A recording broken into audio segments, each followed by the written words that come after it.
Well, is it the afternoon or the morning? Still the morning. Good morning, everyone. It's very nice to be with you. In the light of the slightly inclement weather, I thought I'd just give you a sort of summary version of what I was going to say. So it'll only take about 35 minutes, something like that. So just make yourselves comfortable. I was speaking to a bishop in Tanzania last year, and I asked him, because I didn't know at the time, I asked him what impact the war in Ukraine had on him and on his people. And I was surprised to hear then, but you would not be surprised to hear now, that he said, we're very worried about what it's going to do to food prices.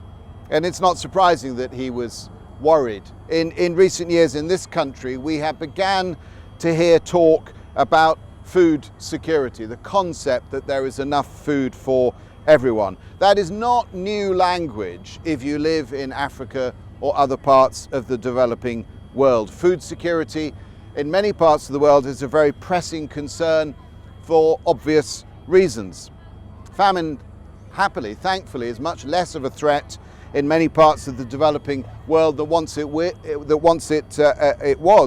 But the memory and, of course, the threat of it still lingers.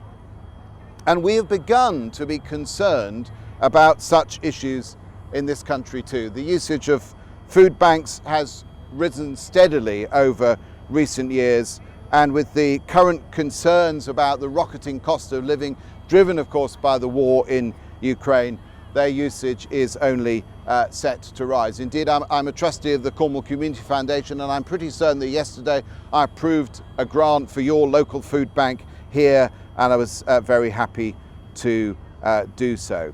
And of course, at the same time, because of the rising cost of living, fewer people can afford to give to food banks. That was one of the reasons why the application came to us. So there is a growing concern about food security even in this country. The truth is that we are learning, and this is a good lesson for us to learn, we are learning that we're more dependent on a possibly uncertain supply of food than up to now we have believed ourselves to be. We're learning that food is not automatically there on the shelves. We're learning perhaps not to take things so much for granted. Of course, those of you who live on the land and farm the land know that, but an awful lot of people don't. They do take the supply of food for granted. And it's a humbling and a good lesson, I think, for us to remember that things are not there automatically. And this show reminds us of that.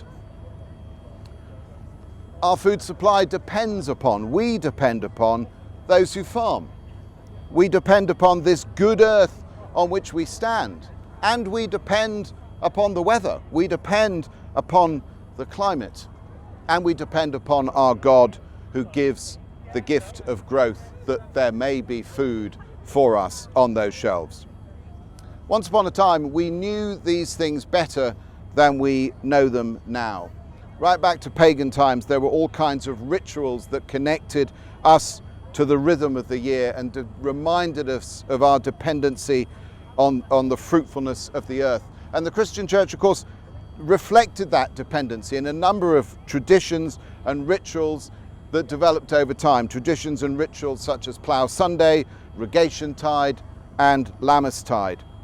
The Book of Common Prayer specifically contains prayers for rain, for fair weather, prayers in times of dearth, and prayers in times of famine. And indeed, it also contains prayers of thanks for rain, for fair weather, and for plenty, because it took none of those things for granted. In the 19th century, Hawker of Morwenstow initiated the Harvest Festival, one of Cornwall's two great contributions to the church's year, along with the service of 9 lessons and carols established by Bishop Benson to keep people out of the pubs on Christmas Eve. And I want to say that now more than ever, these moments in the year are good things, important things for us to observe. And this show is a proper and right reminder of our dependency on the land, of our dependency on the weather, on the climate, and of our dependency on our God as well. A show like this, the times in which we live, remind us not to take the good things we have for granted. They remind us to be generous to those who lack good things.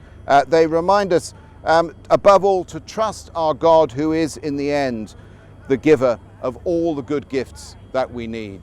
So let us be people who trust him, and let us be people too who cherish the things that he has entrusted to us.